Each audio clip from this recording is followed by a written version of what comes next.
Bienvenidos, bienvenidas, soy José Alberto Tejada presentándoles el informativo Nuestra Gente, programa institucional del Canal 2. En nuestro compromiso informativo y pedagógico de cara a la coyuntura actual que vivimos en Colombia, que es esta convocatoria de movimiento de movilización social alrededor de una consulta popular, nos acompaña hoy en la mesa de estudio el doctor Alberto Ramos Gárviras, que es el panelista histórico que nos acompaña, historiador y abogado constitucionalista. Buenos días, doctor. Buenos días, José Alberto, y muchas gracias por la invitación para departir, compartir y deliberar con el magistrado Jaime Araujo Rentería, expresidente de la Corte Constitucional. Gracias, doctor Ramos. Ya lo presentó, doctor Araujo. De cara a los televidentes, hoy nos acompaña en nuestra mesa de trabajo el doctor Jaime Araujo Rentería, expresidente de la Corte Constitucional, ex magistrado del Consejo Electoral y otros escenarios de roles políticos que ha desempeñado a lo largo de su historia de vida. Es especialista en Derecho Constitucional, especialista en Derecho Internacional Humanitario y formación en Derecho Financiero y Ciencias Penales y otras más. Doctor Araujo, bienvenido. Gracias, Alberto, a usted, a su gran audiencia y a Alberto por acompañarnos en este diálogo que vamos a tener con ustedes.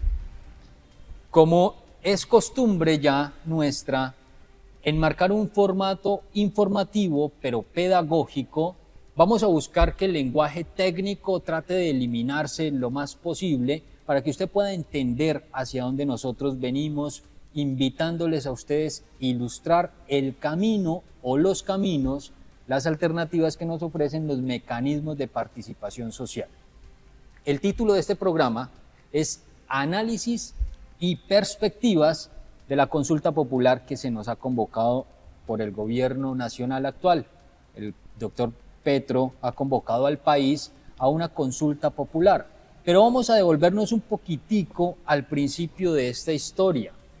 Resulta que conversando con el doctor Ramos, detrás de cámaras, recordábamos que el 15 de mayo, doctor Ramos, del 2023, en Puerto Resistencia, un punto icónico en la ciudad de Cali después del estallido social, el presidente de la República le anunció al país movilizarse alrededor de una asamblea constituyente, situación que impulsó un ánimo, un fervor, pero que se fue difuminando a lo largo del camino.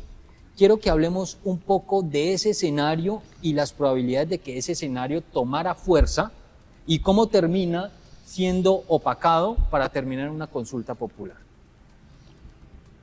Gracias, José. Mire usted, hoy en día, tal como usted lo ha señalado, el gobierno ha convocado una consulta popular.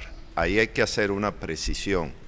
Nuestro sistema permite consulta por iniciativa de los ciudadanos, pero también por iniciativa del gobierno. La que nos ha concitado es la del gobierno y esa es la que vamos a explicar a sus oyentes. El tema de la constituyente consideramos nosotros que no se opone a la consulta popular. ¿Por qué? Porque ambos son mecanismos de participación democrática. La democracia desde Atenas, desde que surgió hace 2500 años, ha sido el poder del pueblo. Tal vez la definición más completa de democracia la dio un expresidente de Estados Unidos que fue Abraham Lincoln, cuando dijo que la democracia era el gobierno del pueblo, por el pueblo y para el pueblo. Esa es la fórmula más perfecta de democracia: gobierno del pueblo, poder del pueblo, para el pueblo y por el pueblo. Y eso es importante, ¿por qué? Porque el pueblo es quien tiene el máximo poder político en una sociedad.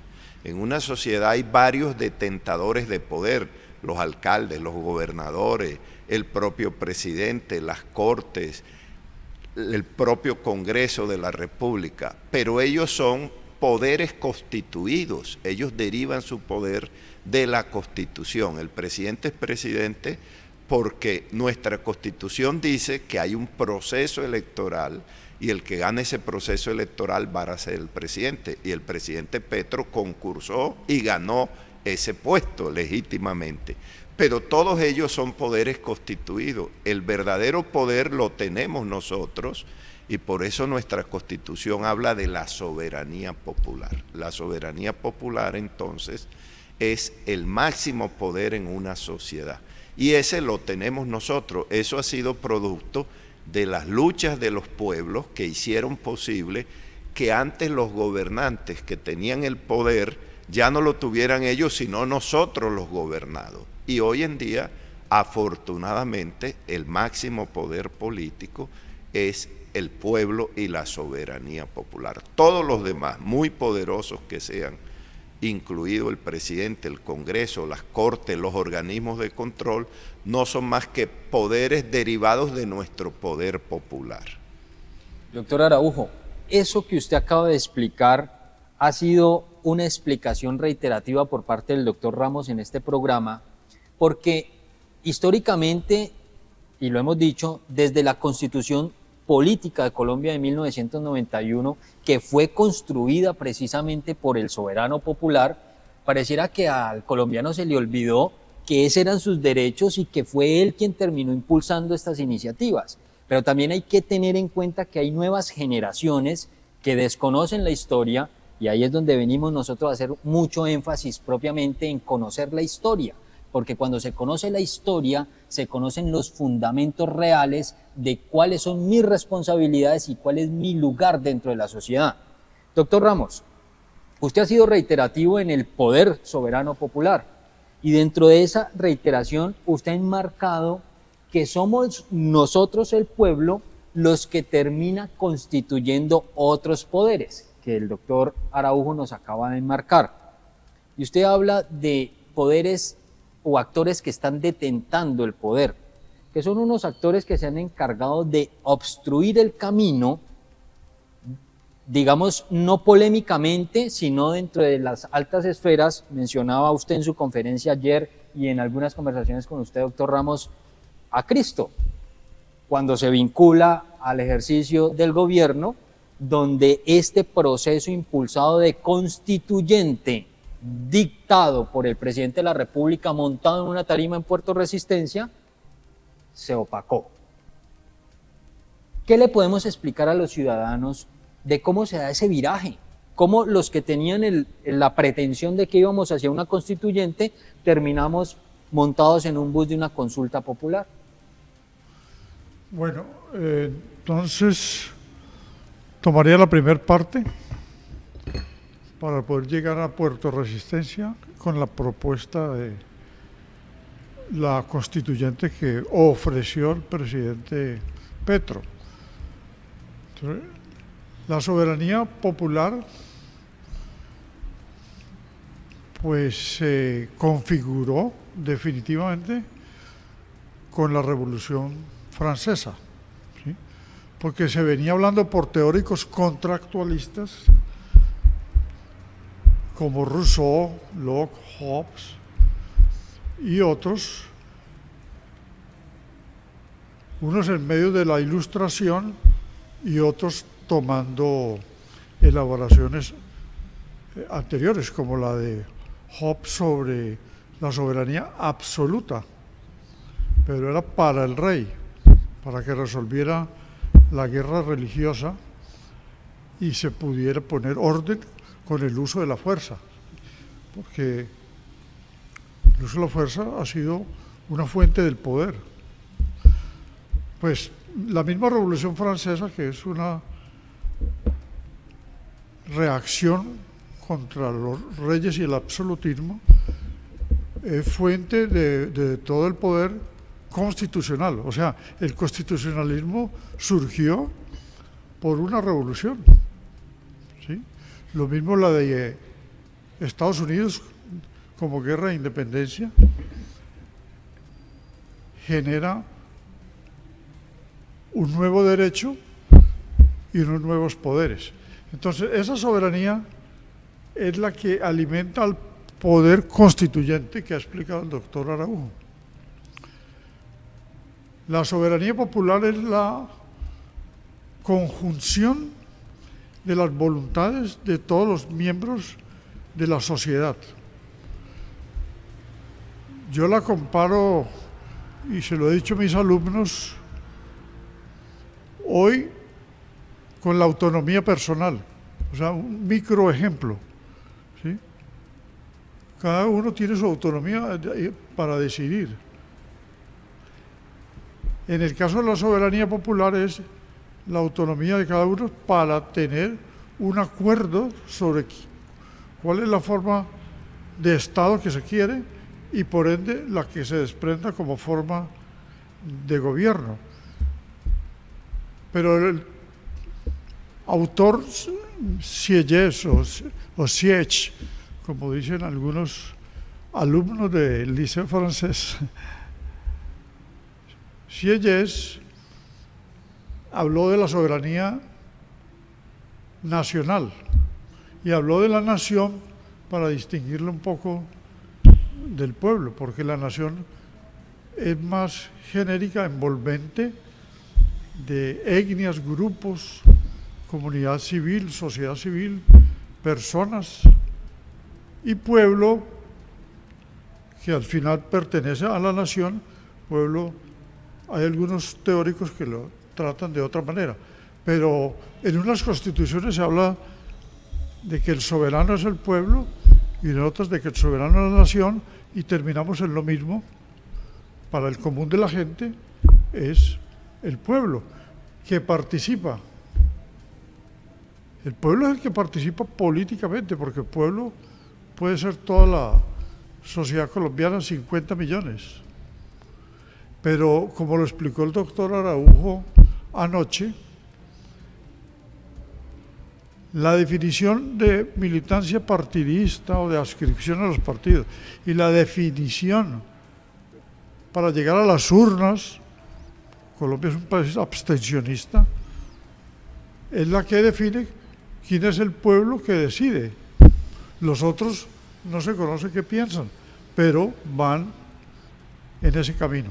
Bueno, por lo tanto, termino diciendo que el presidente Petro quiso agitar una constituyente porque ya a la altura de mayo del 2023, ¿sí?, él se posesionó en agosto del 2022, ya llevaba casi un año viendo que esa coalición armada inicialmente con varios partidos a la manera de los diferentes frentes nacionales que hemos tenido, no solamente el del 58 al 74, sino el Frente Nacional del Republicanismo, es principios de siglo, desde Rafael Reyes hasta Abadía, es el republicanismo.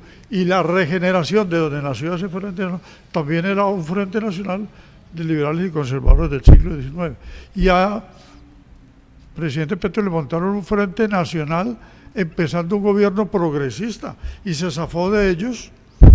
Entonces planteó la constituyente, pero las presiones lo hicieron desistir y se fue por un referendo presidencial constitucional.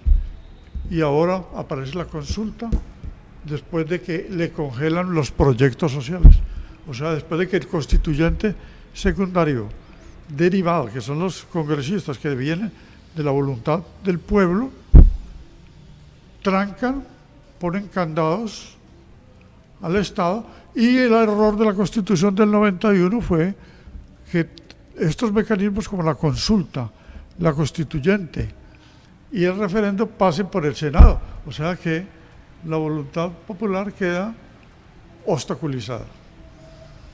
Usted que ha sido, doctor Araujo, funcionario de gobierno, para explicarle a los televidentes y a nuestra audiencia que se preguntan allá en la casa, ¿y cómo es que ocurre eso que acaba de explicar el doctor Ramos, de que íbamos enrutados a una constituyente, montan un frente nacional al progresismo que está instaurado en el gobierno y le dan el viraje a la constituyente que era en el bus que nos íbamos a enmarcar? ¿Cómo funciona eso para que la gente nos pueda entender? Gracias, José. Mire, hay un tema previo que hay que dilucidar en pocas palabras, pero que es importante.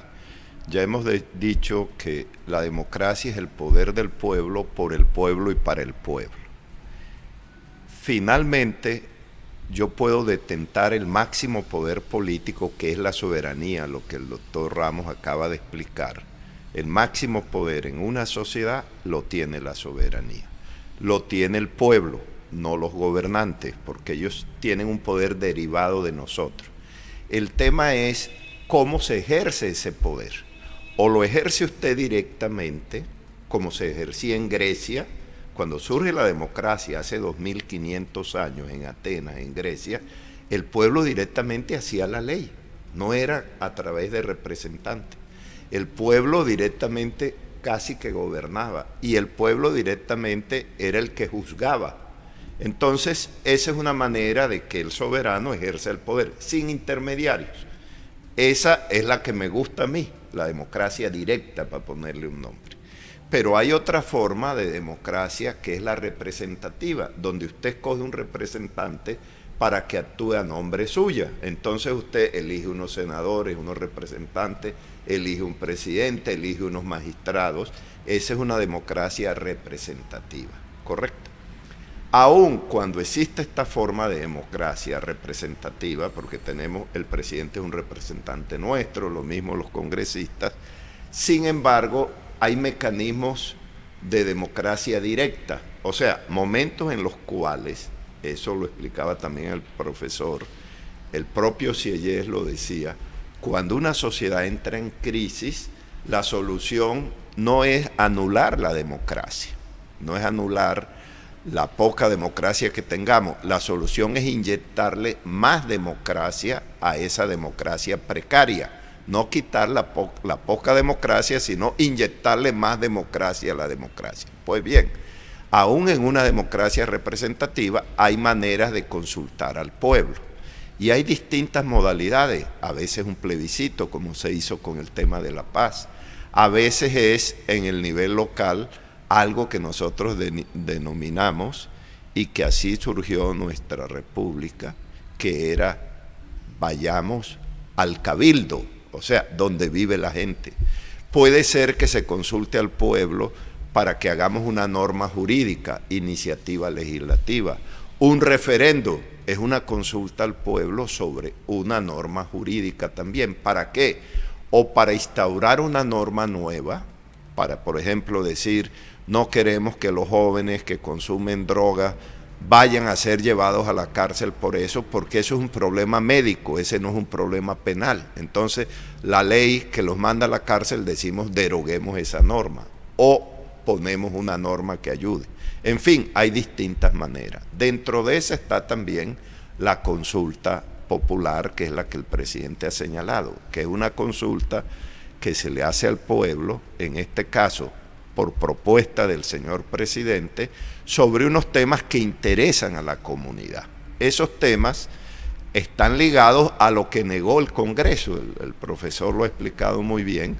El gobierno trata de utilizar el Congreso para hacer unas reformas, sobre todo reformas que tienen que ver con derechos de los trabajadores, con una serie de derechos sociales, y sin embargo, esa reforma es torpedeada. Entonces el gobierno dice, yo trato de que eso lo decida el pueblo, y eso está bien que el pueblo lo decida. Nosotros somos amigos de que el pueblo, si no puede actuar directamente, que es el ideal, cuando actúe a través de representantes, también pueda ser el consultado sobre temas que interesan a la comunidad. Pero también el pueblo tiene que decidir su futuro. Y ahí es donde una constituyente es importante. ¿Por qué? Porque la constituyente es el escenario natural donde hay que crear unas instituciones que permitan cambios estructurales en una sociedad. Por ejemplo, el tema agrario. Si nosotros llegamos al convencimiento de que aún para un país capitalista no es bueno el latifundio, porque eso era la sociedad feudal, se necesita que mucha gente tenga tierra, no solo 2 o 3 personas, porque eso era la sociedad feudal, pues hay que diseñar una institución que ayude al reparto de la tierra, bien comprando tierra, bien quitándole tierra a los que ilícitamente lo tienen, bien entregando los bienes que están en poder del Estado a los campesinos, cualquiera que sea la fórmula, pero ahí está. Si nosotros consideramos que es injusto algo que está sucediendo en Colombia, que el poder central, para ponerle nombre propio, Bogotá, le chupa la riqueza a las regiones, los que somos de provincia sabemos eso, y eso es injusto, pues hay que modificar el Estado. Entonces ya no necesitamos un Estado centralista que todo se lo lleva para Bogotá, porque el carbón no está en Bogotá, está en el Cesar, está en La Guajira, porque el petróleo no está en Bogotá, está en el Cauca, en el Catatumbo, está en Los Llanos, está en Yopal, en Casanare, porque el ferroníquel no está en Bogotá, sino que está en Córdoba, porque la riqueza futura, que son las tierras raras con las cuales se hacen los productos de la inteligencia artificial, como el celular, como los computadores, como los robots, no van a estar en Bogotá. Entonces ahí nos toca decir, tenemos que cambiar ese modelo injusto que le quita la riqueza a las regiones y les devuelve pobreza por un Estado distinto, que es el Estado federal que está inventado ya.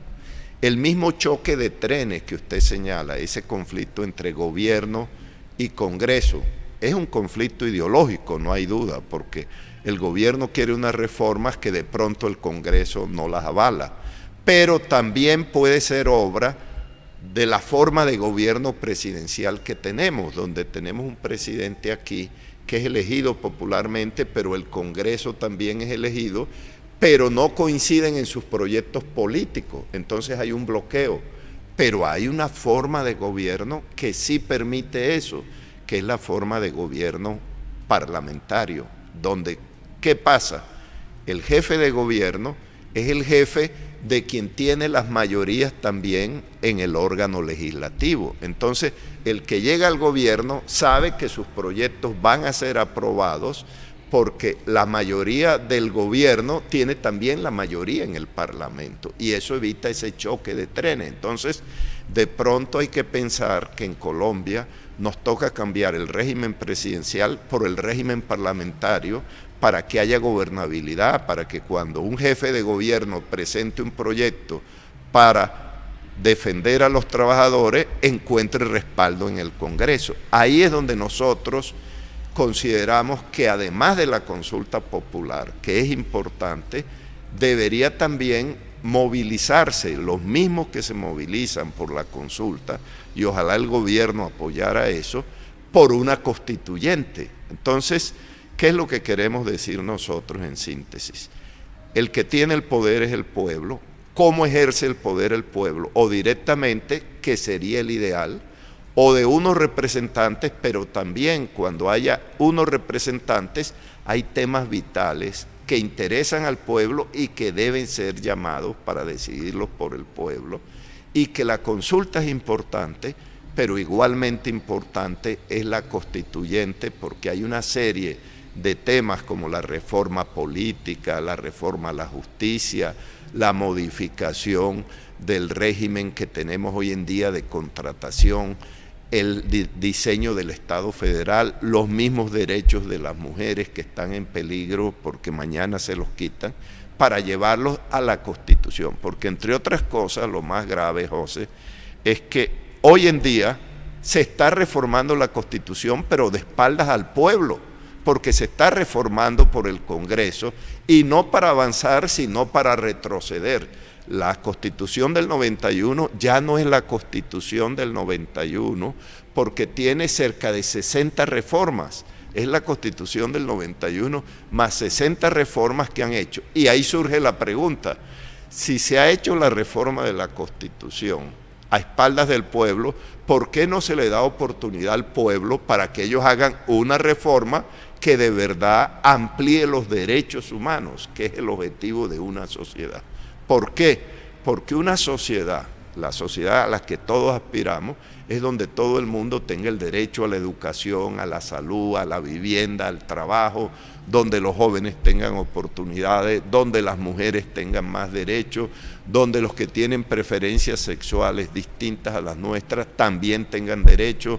En fin, hay una serie de temas que la constituyente es el escenario natural para ampliar los derechos de los colombianos. Lo ideal es que se pudieran juntar los dos procesos, el proceso de la consulta popular para estos puntos que el gobierno ha hecho, pero que también quienes apoyan eso, apoyen la reforma de la Constitución para hacer cambios estructurales en Colombia. Doctor Araujo, usted nos devela aquí una realidad que es desconocida para los colombianos, y es que a espaldas de los colombianos se vienen haciendo reformas de la Constitución y los colombianos en la casa sin son ni ton de que esa es la realidad que se está suscitando al interior del gobierno. ¿Y cómo podemos explicar entonces que si la alternativa que precisamente el presidente Gustavo Petro sugirió a su pueblo colombiano fue la constituyente, sabiéndose esto que usted acaba de confesarnos, que a espaldas del pueblo se hacen esas reformas, esto da el viraje a una consulta popular? Si nosotros aquí en el programa informativo, con análisis por parte de constitucionalistas que nos han acompañado, hemos evidenciado que la consulta popular es muy oportuna sobre el tema puntual de la reforma laboral, pero termina por ser uno de los mecanismos de participación ciudadana insuficientes para lograr la transformación de lo que está esperando el pueblo colombiano. ¿Cómo se cambia esa ruta de una constituyente a una consulta popular? Mire, yo creo, y hay que decirlo a su audiencia de manera clara, es que en realidad lo que propuso el presidente no fue lo que después propuso su ministro de gobierno. Yo creo que el presidente sí estaba hablando de una constituyente popular, pero el ministro Cristo desafortunadamente crucificó a la constituyente en la medida en que él quiso hacer una constituyente de élites. ¿Qué es una constituyente de élite? Lo tradicional. Se reúnen con los jefes de los partidos, con los expresidentes, y entonces acuerdan unas normas. Pero esa no es la constituyente que quiere el pueblo colombiano. La constituyente del pueblo colombiano es distinta en la medida en que la gente quería una constituyente de abajo hacia arriba, no de arriba hacia abajo. Una constituyente con ejemplos que hemos tenido ya en otras latitudes, como la chilena. ¿Cuál fue el secreto de la constituyente chilena? Las candidaturas independientes. ¿Qué quiere decir eso? Lo que quiere decir, José, es que usted se reúne con la gente en su barrio, con la gente que usted ha trabajado, los campesinos se reúnen ellos, los trabajadores, las madres comunitarias, en fin, las distintas fuerzas públicas de la sociedad civil, y dicen, nuestro candidato va a ser José Alberto, nuestro candidato va a ser Pedro, María, y esa gente va, inscribe ese candidato y vota por ese candidato. Allá prohibieron algo que aquí tenemos y que es malo y que habrá que modificar, que es que usted tiene que prestar una póliza por no sé cuántos millones de pesos, entonces no dejan que las nuevas fuerzas políticas aparezcan en el escenario porque las abortan antes de que nazcan, ¿correcto? Entonces allá lograron que solo con el 001 de respaldos populares son firmas, o sea, nos reuníamos 2.000 personas y decimos el candidato nuestro es José Alberto. Ya el pueblo verá si lo elige o no lo elige. Los partidos tradicionales quisieron amarrar eso. ¿Cómo amarrarlo? Diciendo, como sabemos que estamos mal, vamos a exigir 2/3 partes de votos para que valga algo que se apruebe allá. Exacto. Cuando vino el resultado fue que los independientes derrotaron a todos los partidos juntos. Y otra cosa importante de la constituyente chilena, que fue por primera vez una constituyente paritaria entre hombres y mujeres. Si había un hombre, había una mujer. Si había una mujer, había un hombre. Y eso hizo que esa constituyente pudiera declarar derechos de los indígenas allá, de los sectores populares, de los sectores democráticos, ampliar la democracia política y económica. Que después se durmieron. Y como eso necesitaba después una ratificación, no salieron a impulsarle a la gente y lógicamente ahí no cumplieron con su deber, pero el proceso de la constituyente como tal y los temas que fueron aprobados fueron temas democráticos gracias a los candidatos independientes. Esa no era la constituyente del señor Cristo.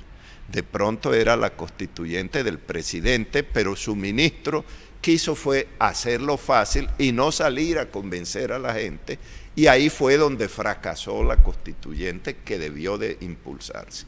Ahora, pues nos ofrecen, yo diría, guardadas las proporciones, como cuando usted le dicen en una lotería, aquí tiene el premio mayor y tiene unos premios secos.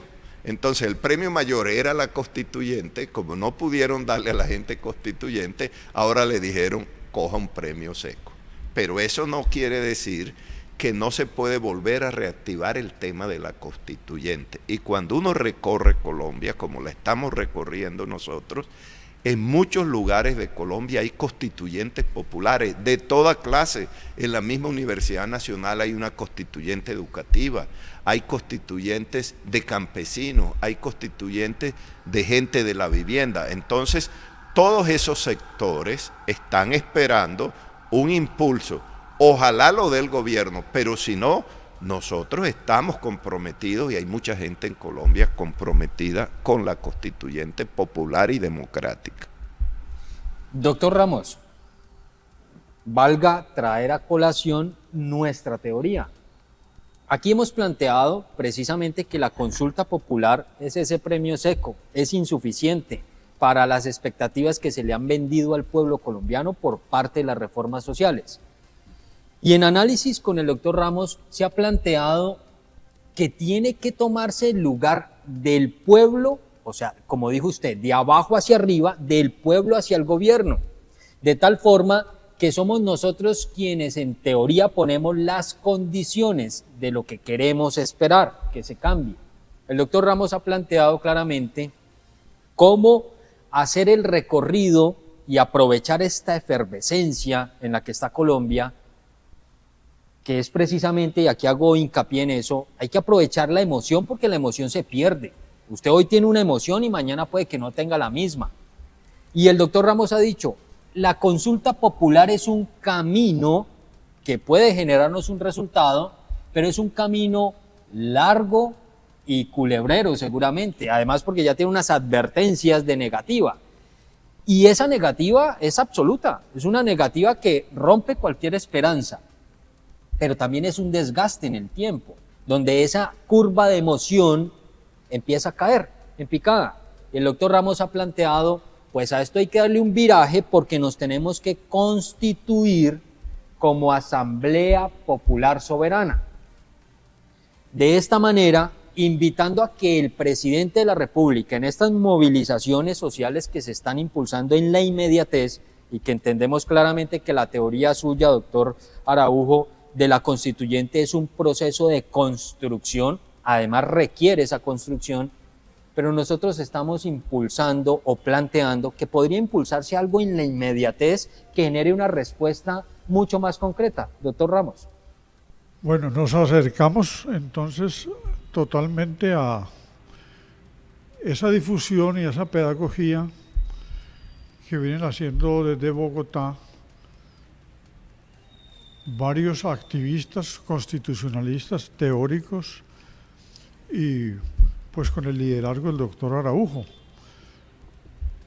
Esa asamblea constituyente es necesaria y habría habido posibilidad de que avanzara desde mayo 15 en Puerto Resistencia, que es el sitio ícono simbólico de la resistencia en el estallido social, hasta hoy. Desde 15 de mayo la propuso el presidente.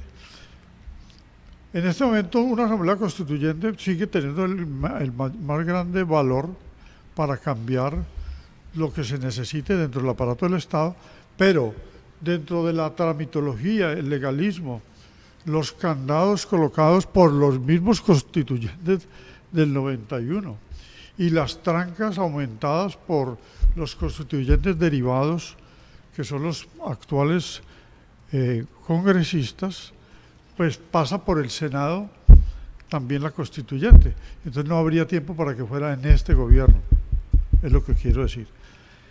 podría ser que la Asamblea Constituyente tuviese agilidad, y es lo que hemos tratado de encontrar, para que la consulta popular que aprueba es una ley, porque la idea era meter todo el paquete de proyectos sociales congelados u obstaculizados, porque Colombia está viviendo una anormalidad en un estado de cosas inconstitucional al no dejar implementar los derechos sociales que están en la Constitución y que son el complemento de los derechos humanos, como usted lo explicó ayer. Derechos humanos y derechos sociales, pues es el goce individual de algunos, ¿no? Como la libertad de expresión, la de culto, pero alguien que ejerza culto, así vaya de una iglesia para otra cada día y no tenga casa, que la vivienda es un derecho social, y no tenga educación, que es un derecho social, etcétera, etcétera, y no tenga salud. Entonces ese pastor va a quedar en la ruina. De tal manera que lo que quiero decir es que el soberano popular, el artículo 3 de la Constitución, es un principio. Y los principios cubren toda la Constitución, son de alcance mayor para la interpretación en la que se apoyan los operadores jurídicos y son teleológicos como el preámbulo, de alguna manera, los principios. Entonces, el artículo 3 dice que la soberanía reside en el pueblo y el pueblo la delegará en sus representantes. O sea, que es el pueblo el que define qué tipo de Estado quiere. Ahora, la Constitución del 91 fue un avance enorme frente a las reformas anteriores de la Constitución de 1886, que tuvo 62 reformas según Sáchica, pero fueron más, seguramente, como las de casi 60 que ha tenido la Constitución del 91. No es propiamente a espaldas, sino que lo hacen por actos legislativos, o sea, lo hace el Congreso gradualmente, un artículo, otro artículo, como el de la reelección presidencial y muchos otros. Entonces van distorsionando el sentido de la Constitución del 91, por eso ya no es la Constitución del 91, sino que ha sido malformada, retaseada o deformada, digámoslo mejor. La única forma que vemos nosotros para la rapidez de una asamblea constituyente es que las manifestaciones, como las que van a darse el 1 de mayo, las que se dieron el 1 de mayo del año anterior, las del 18 de marzo que acaban de pasar, que las manifestaciones se hagan, sí, se está agitando la consulta hoy popular, pero que se hagan declarándose el pueblo en Asamblea Nacional Popular Soberana, ¿sí?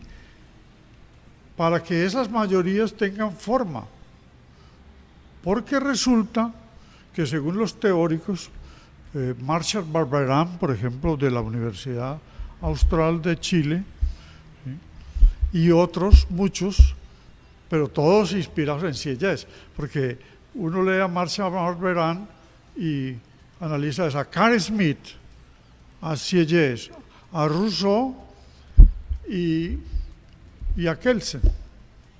Entonces, que se declaren y el presidente lo avale de que los promotores de las manifestaciones de este próximo mayo, 1 de mayo, al mismo tiempo que están reclamando su reforma laboral, los proyectos sociales, se declaren Asamblea Nacional Popular Soberana. No tiene forma, el Poder Constituyente no tiene forma, ni puede ser normado. El Poder Constituyente existe derivado de la soberanía popular, delega como en el 91 y muchas otras ocasiones, y los poderes constituidos no pueden normar cómo va a realizarse el próximo pronunciamiento del Poder Constituyente. No, porque si fuera normado sería un poder constituido. ¿sí? Y si queda en vilo la Constitución porque no se está cumpliendo, y el Estado de Derecho todo, mientras que no se reforme la Constitución, entonces el poder constituyente es pasivo, lleva 34 años pasivo. Y todo se mueve en el Estado por los constituyentes derivados o los poderes constituidos que él les creó, el poder constituyente primario.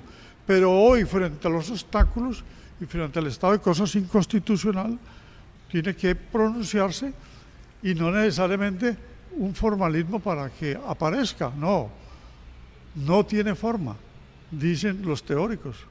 No tiene forma, simplemente que se pronuncie el pueblo y de allí salga una asamblea de constituyentes, o sea, una asamblea constituyente, salgan sus delegatarios con miembros de las ciudades donde mayoritariamente se presentaron, porque uno no puede obligar a salir a la gente.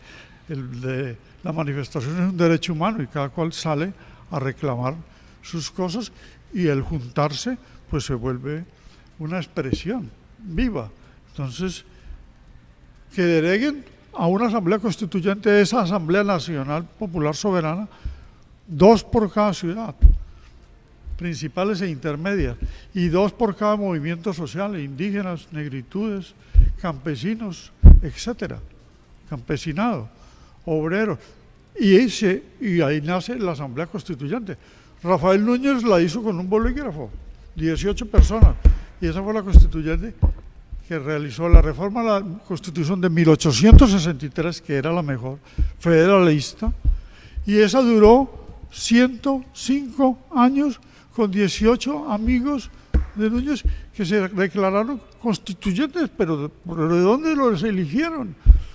Ni siquiera hicieron la parafernalia de 1832 para que regresara el general Santander y fuera presidente nuevamente, que fue hacer votar algunas provincias, no todas.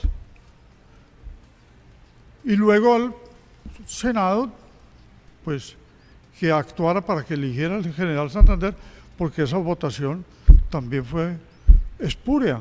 Y la Constitución del 32 fue una hechura de los amigos de Santander, de Obando, José María Obando, de Caicedo y de los segundones que él creó como élite y se volvieron oligarquía después de su primer gobierno entre 1822 al 26. Doctor Ramos y doctor Araujo, según esta teoría, nos plantea que la consulta popular puede ser el vehículo en el que podemos darle un viraje para un escenario como estos, que no pretende eliminar el Congreso de tajo, porque ayer le escuchábamos a usted claramente que eso no tiene sentido plantearlo siquiera, es una imposibilidad constitucional, pero sí podemos saltarnos la obstrucción del Congreso de la República. ¿Cuál es su opinión a esta teoría? Bueno, varias cosas. Lo primero es que hay que decir que ahí hay una falla de la Constitución del 91, porque parte de la Constitución del 91 era porque la Constitución del 86 decía que cualquier reforma tenía que ser por el Congreso, pasar por el Congreso. La Constitución abrió 3 formas, a falta de una 3, porque usted tiene el acto legislativo, que es la reforma por el propio Congreso, ¿sí?, que es un órgano constituido, como he explicado, ¿sí?, el referendo constitucional y la Asamblea Constituyente. Pero a las 3 les puso el paso por el Congreso. Entonces, antes teníamos un único paso por el Congreso, ahora tenemos 3 pasos, pero también amarrados al Congreso. Eso en algún momento habrá que modificarlo para que no se necesite pasar por el Congreso. Si la gente, por ejemplo, para poner un ejemplo del censo electoral, el 40% de la gente quiere hacer una reforma, pues que ese censo electoral sea suficiente para que la gente sea consultada sobre esa reforma sin necesidad de pasar por el Congreso. Eso es una de las modificaciones que hay que hacer. Hay otra cosa que el doctor Ramos no lo ha dicho, pero que nuestra oligarquía, que no es tonta, tiene claro. Ustedes oyen a los que se oponen a la constituyente que tienen el ojo puesto en la Corte Constitucional. Germán Vargas, Duque, el mismo dice, ojo, atención a la Corte Constitucional, porque si Petro tiene mayoría, puede haber una constituyente, y después asustan a la gente y dicen, y se puede quedar en el poder. Ese es con lo que ellos asustan a la gente. Pero eso es una realidad. Cuando usted mira el fallo de la Corte Suprema anterior, ese fallo es interesante. ¿Por qué? Porque ese fallo acabó con ciertas cosas que ahora quieren volver a poner.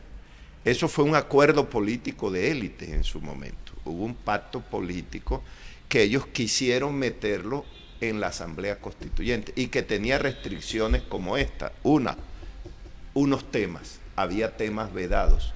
La Corte Suprema entonces dijo, para el pueblo, que es el que tiene la soberanía y el poder político, no puede haber temas vedados, todos los temas son posibles. Entonces acabó con los límites de eso. 2, dijo también, porque igual quería mantener la política cerrada con un elemento económico que era preste una póliza. Claro, no todo el mundo tiene plata para prestar pólizas carísimas de millones de pesos. Eso lo acabó también la Corte Suprema y dijo, ¿cómo es que para la gente, para que el soberano pueda expresarse, tiene que prestar dinero? Entonces, ese fallo es bueno en la medida en que abrió el camino por fuera del Congreso para hacer la asamblea que terminó en la Constitución del 91. ¿Y qué es lo que ellos le tienen temor? Ellos le tienen temor a esto, a que el presidente, bajo un estado de excepción, como lo hizo en su momento el gobierno de turno, decrete a través de una ley, y de esa manera se vuela al Congreso, porque ya es una ley, que diga, vamos a ir a una constituyente. Que haya control de la Corte, sí, pero si la Corte dice que esa consulta vale, pues el Congreso quedó al lado. Entonces, ellos le tienen temor a eso, que haya una Corte Constitucional que diga que la consulta o la constituyente que cita el presidente vale sin pasar por el Congreso. Entonces, ahí está también ese otro mecanismo que ellos saben y por eso dicen, póngale atención a los magistrados de la Corte para que el presidente no tenga la mayoría, porque eso es lo que le daría la constituyente a ellos. Pero, para retomar a la pregunta suya, esta otra vía que ya abrió en su momento la Corte Suprema, que a través de un decreto de excepción se pueda convocar y que el Tribunal Constitucional, porque la Corte Suprema entonces era Tribunal Constitucional también, diga que eso vale, a eso le tienen miedo.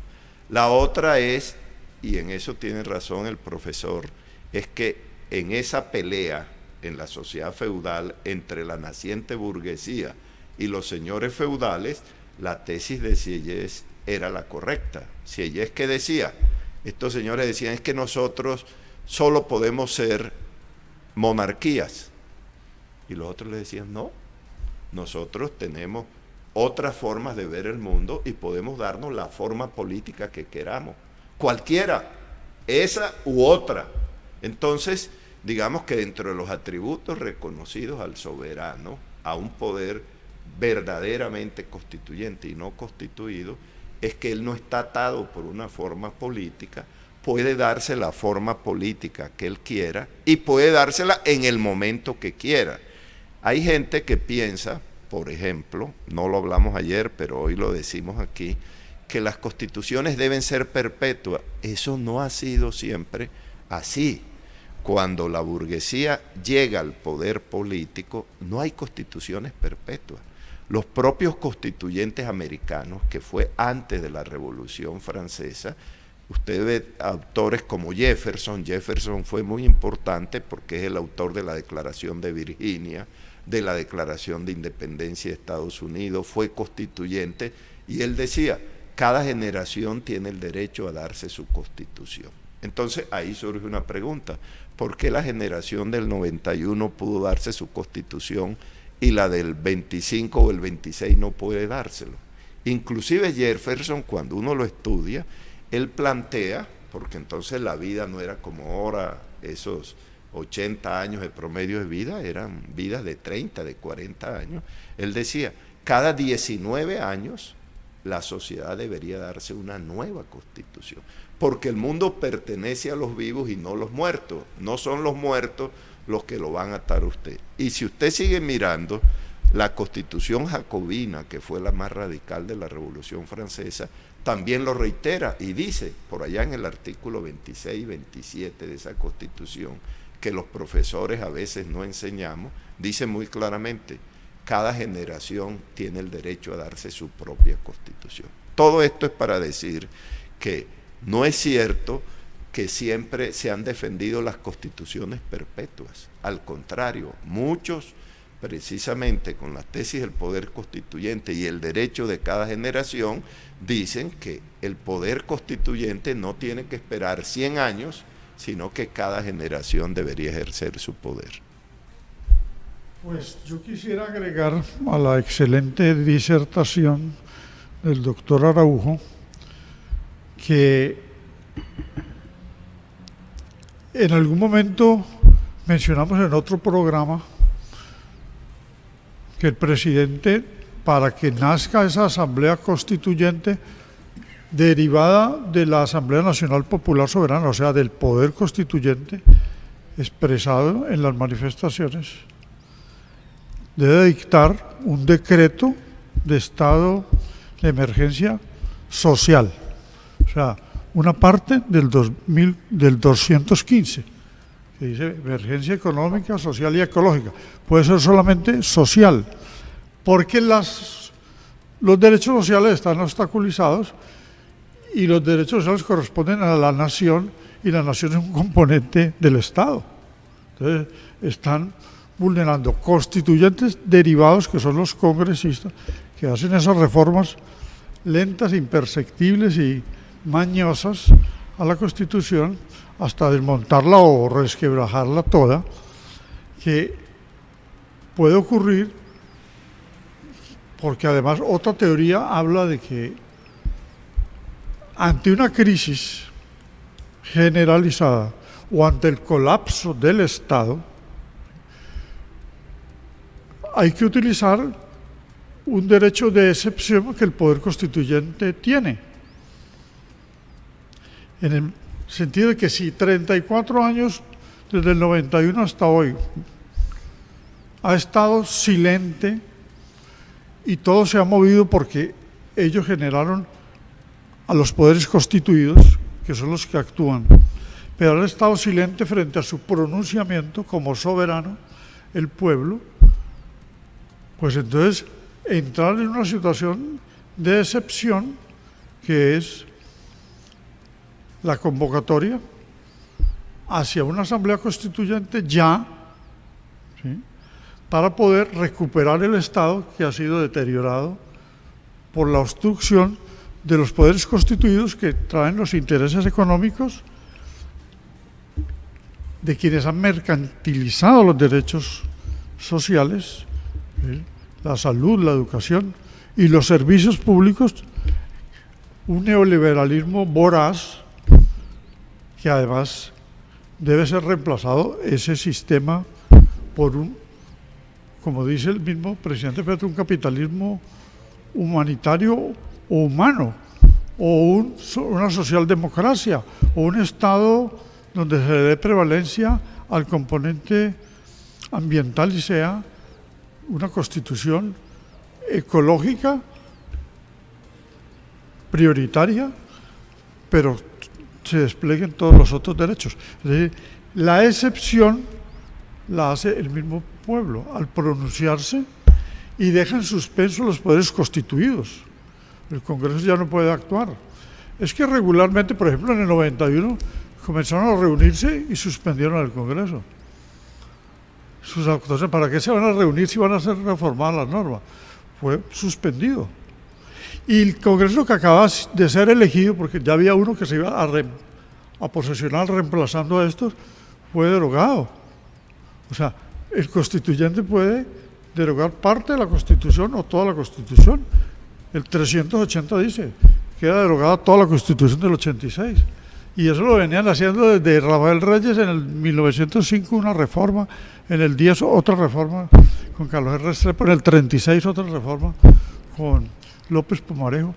Rojas Pinilla lo pretendió hacer, Laureano, una corporativista, constitución fascista, falangista que iba a traer, se enfermó y no pudo. Entonces, y los otros por actos legislativos. Entonces, es acudir a la excepción para poder volver a la normalidad, porque la Constitución funciona es en estado de normalidad. Y el constituyente ante la anormalidad invoca la excepción y ejerce su poder suspendiendo los constituidos que han malbaratado la convivencia y que impiden el goce de los derechos sociales. Doctor Araujo, de cara a los televidentes, podemos decirles que hay muchas alternativas. Finalmente, hay muchas opciones, hay muchos caminos para emprender acciones desde el poder del primer constituyente o el constituyente primario. Hay un ímpetu, hay una energía que se está movilizando en el país, como han existido otros momentos de la historia del país que han generado ese ímpetu.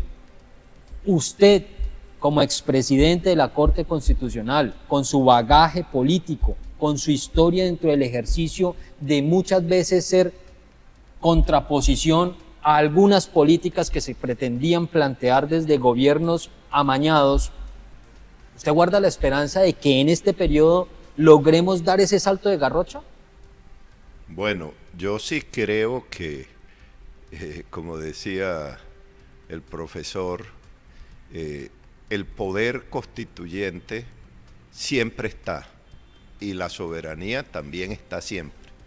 Cuando despierta, porque algún autor decía también con buen sentido, es como un león dormido que cuando despierta hay que tenerle miedo. Bien, la pregunta es, ¿cuándo va a despertar el león dormido del pueblo colombiano para ejercer no solamente su soberanía, sino su manifestación más importante, que es el poder constituyente? Yo soy optimista y soy optimista en muchas cosas. Soy optimista en que no es cierto lo que nos han querido imbuir en la cabeza de que el pueblo no puede hacer nada para cambiar su destino, de que siempre tienen que ser los mismos con las mismas. No, yo creo que ellos mandan porque nosotros obedecemos, y si nosotros decidimos no obedecer, ahí se les acaba su poder y dejan de mandar. Creo que hay esperanza, creo que si nosotros nos ponemos de acuerdo para que los colombianos tengan más derechos, podemos lograrlo. Soy optimista porque creo que podemos dar el salto hacia el desarrollo, porque otros que hace 50 años eran tan pobres como nosotros, lo hicieron. Ahora, también tengo claro por dónde pasa eso. Eso pasa por la ampliación de la democracia política y de la democracia económica.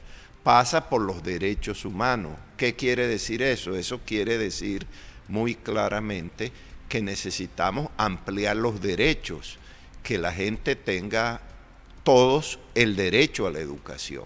Nosotros tenemos que hacer un pacto y ponernos de acuerdo en que independientemente de lo que pensamos, tenemos que educar a todos los colombianos, de que la salud tiene que ser un derecho para todos los colombianos, de que tenemos que construir más vivienda digna para los colombianos, de que los jóvenes tengan que tener más oportunidades. Nosotros, y eso sería una de las reformas de la Constituyente, estamos diciendo que tiene que haber una circunscripción especial para jóvenes, tanto en la Constituyente, pero también para que eso permanezca en la sociedad colombiana. Entonces, que los jóvenes hablen por ellos, no somos nosotros los que vamos a hablar por los jóvenes. Y necesitamos que los jóvenes, por el hecho de ser jóvenes, hagan oír su voz, pero que eso también quede institucionalizado en el Congreso, en las asambleas, en los consejos, que por lo menos el 10% de esas instituciones estén los jóvenes haciendo oír su voz. Nosotros los respaldamos, pero ellos tienen que ser sus voceros. Queremos que las mujeres también se empoderen y las apoyamos, que los afros, los indígenas lo hagan igual. Entonces, somos optimistas porque sí creemos que lo malo de nuestra sociedad también es culpa nuestra. La corrupción es culpa de hombres, la corrupción no está en el aire. ¿Dónde está la corrupción? No es cierto, hay hombres corruptos que el día tal, a tal hora, en tal lugar, hacen actos deshonestos. Pero también hay hombres virtuosos que en ese mismo día, en esa misma hora, están haciendo cosas positivas por la humanidad. Entonces, desde ese punto de vista, yo soy optimista de que sí podemos, que el pueblo ejerza su poder, ejerza su soberanía, ejerza su poder constituyente y que esa constituyente sirva para ampliar derechos económicos, sociales, culturales, derechos de libertad. La educación es la verdadera revolución pacífica. Entonces ahí todos tenemos que estar de acuerdo. Todos tenemos que hacer un pacto contra la corrupción. No puede haber justificación ni con la derecha, ni con la izquierda, ni con el centro de que yo puedo ser corrupto. No, ahí tenemos que estar. Entonces, todo para decirle que yo soy optimista, que creo que el pueblo tiene ese derecho, pero que debe decidirse a ejercerlo. Y si decide ejercerlo, pues nosotros estaremos ahí como soldados apoyando esa causa popular. Doctor Araujo, yo quiero citar a mi padre, José Alberto Tejada Echeverry. En el estallido social él le decía a la muchachada, que eran los jóvenes que calificaron estigmatizadamente como terroristas, les decía hay que pasar de la protesta a la propuesta. Pero ahí se enmarcaba una necesidad puntual, la formación política, desde las bases, desde los territorios. Entonces se impulsaba mucho la creación de esas escuelas de formación política. Yo no quiero dejar cerrar este programa sin que antes hablemos de eso. Tenemos conocimiento que ustedes están haciendo un ejercicio de formación política a esas bases de la ciudadanía. ¿Cómo podemos conocer más de eso? ¿Cómo podemos acercar a la comunidad esas escuelas de formación política? Sí, yo creo que es una labor que debemos hacer todos, no es solo de unas personas. ¿Por qué? Porque solo con el conocimiento, primero de qué es la política, qué es el poder político, qué es este tema de la soberanía, qué es ese tema del poder constituyente, qué es el modelo de Estado, qué es la manera de gobierno, es que nosotros podemos encauzar a la gente para que la gente decida lo mejor, pero con conocimiento de causa. Mire usted un ejemplo breve que yo voy a poner aquí y que creo que es importante.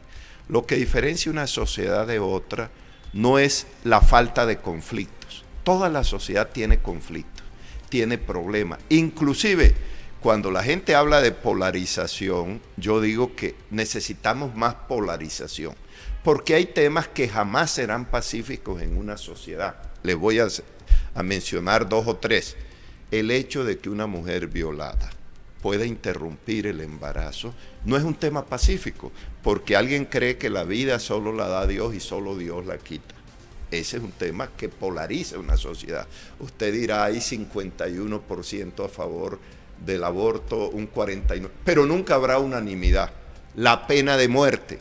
La pena de muerte también es un tema que divide las sociedades. Hay gente que dice, a los violadores de niños, pena de muerte. Hay otros que dicen, no, el Estado debe respetar la vida, aún de esos que no respetan la vida y la dignidad de los niños. El mismo tema de las parejas del mismo sexo, si pueden casarse o no, son temas que jamás habrá unanimidad. Ahí, precisamente, es el pueblo el que tiene que decidir a través de mayorías y minorías a quién le da la razón. Pero nunca va a haber unanimidad sobre esos temas porque polarizan a la sociedad. Entonces, por eso, yo soy enemigo de la gente que dice, no, es que todos tenemos que pensar igual. No, lo importante es que todas las doctrinas estén sobre la mesa y cada quien puede escoger porque las conoce a todas. Pero mire, el ejemplo que le quiero poner es esto. Lo que diferencia una sociedad no son los conflictos, sino las maneras como los resolvemos. Cuando nosotros somos demócratas, ¿cómo resolvemos un conflicto? vemos a la persona que piensa distinto y entablamos un diálogo. A través de las razones y la persuasión tratamos de que el otro sea convencido por nosotros, pero tenemos que estar abiertos a que de pronto los convencidos seamos nosotros, que él sea el que tenga la razón. Si después del diálogo ni él me gana a mí, ni yo le gano a él, sino que seguimos pensando igual, la única manera de resolver el conflicto es a través de mayorías y minorías, no hay otra. Pero además con una certeza muy clara. ¿Cuál es la certeza? Que las mayorías y las minorías son transitorias. ¿Qué quiere decir eso? Que el que hoy está en minoría, mañana puede ser la mayoría. Y el que hoy está en el poder, mañana puede no estarlo. ¿Y eso qué implica? Respeto por el que piensa distinto. Por eso es que en Inglaterra el jefe de la oposición la paga el Estado. ¿Por qué? Porque sabe que ese señor, si no se le respeta hoy, cuando él llegue al poder no va a respetar a los otros. El fascismo y el nazismo no hacen eso. Por eso hubo la tragedia de la Segunda Guerra Mundial. En el conflicto ellos no entendían que había diálogo. Ellos creían que el que pensaba distinto, por el hecho de pensar distinto, ya era enemigo. ¿Y el enemigo qué hacía? Carl Smith, que lo mencionó aquí el profesor. En política solo podemos ser amigos o enemigos. Si somos enemigos, la única manera es someterte a ti. Y te someto a las buenas o a las malas. ¿Y las malas qué son? Las malas es que si tengo que torturarte, te torturo. Si además de eso tengo que matarte, te mato. Y entonces ahí vienen los grandes genocidios, porque yo no le reconozco nada al contrario, sino que lo veo como enemigo. Jamás se me ocurre decir, usted tiene el derecho a participar. No, usted se somete a las buenas o a las malas. Entonces, en síntesis, no son los conflictos los que diferencian a las sociedades, pero además hay temas que dividen a las sociedades y la única manera es resolverlo a través de mayorías y minorías. Y el diálogo es lo que nos diferencia a los demócratas de quienes no son demócratas, que solamente es la imposición de ellos y la fuerza. Y el que no está de acuerdo o se somete a las buenas o a las malas. Y someterlo a las malas es desaparecerlo, matarlo, asesinarlo, como lo hemos vivido en Colombia. Entonces, ese es el mensaje que yo quiero dejarle a la gente. Si hay una manera y una concesión del Estado distinta, un Estado democrático y un Estado democrático. Y hay una manera de resolver conflictos democráticamente y hay una manera de resolverlos a través de la violencia. Nosotros en Colombia hemos sido expertos a través de la violencia y por eso tenemos una sociedad con muchos más problemas que si enseñamos a nuestra gente a resolverlos a través del diálogo, la persuasión y finalmente a través de mayorías y minorías, pero además con el respeto por el que piensa distinto. Y la escuela de formación es para eso también. Ok, gracias, doctor Araujo. Doctor Ramos, una conclusión para cerrar el programa, por favor. Bueno, pues podría ser uno de los planteamientos del doctor Araujo sobre el federalismo, ¿no? Él habló del parlamentarismo en un momento y en otro se refirió al federalismo. Este federalismo subsiste a pesar de que fue como orden territorial cortado y mutilado por la Constitución de 1886 para implantar el centralismo, el orden centralista, que es donde hay inequidades porque todos los recursos no se le distribuyen a las regiones. En el federalismo hay mayor autonomía, pero hay una subsistencia de federalismo. La elección de alcaldes, que fue normada en la etapa del gobierno de Belisario Betancur, salió la ley y comenzaron a haber alcaldes populares. Eso es de estirpe federal, porque es la ciudad la que elige a su mandatario. En el federalismo era lo mismo. Luego en la Constitución del 91, la elección de gobernadores se aprobó, entonces ya no es el presidente de la República, sino que el pueblo elige a su gobernador. Y hay otros elementos del federalismo dispersos, que inclusive, miren que no sirve que los dos sistemas estén paralelos. Estamos en un Estado democrático, centralista, unitario y con cierta autonomía en los municipios, en los entes territoriales, y hay alcaldes como Char o como Fico en Medellín y Char en Barranquilla que están haciendo como si fueran opositores, oposición, y desconociendo al mandato ejecutivo de un presidente popular, ¿sí?, que ganó las elecciones. Entonces, eso podría también en la constituyente ya modificarse para ir o al Estado federal o al Estado parlamentario o al Estado centralista, presidencialista, con modificaciones para atenuar la concentración del poder de ciertos presidentes. Doctor Ramos, doctor Araujo, muchas gracias por aceptar esta invitación de cara a la ciudadanía que nos ve y que nos escucha. Recuerden ustedes que este programa tiene un formato informativo y pedagógico o educativo. El doctor Araujo hizo un enmarque sobre la importancia de la educación. Si no nos educamos, vamos a desconocer siempre el lugar de la verdad y de la oportunidad. Y aquí, si tenemos formación, instrucción en la Constitución, nos daremos cuenta de las múltiples alternativas que nos otorga el derecho constitucional al primer constituyente o al constituyente primario. Buenos días.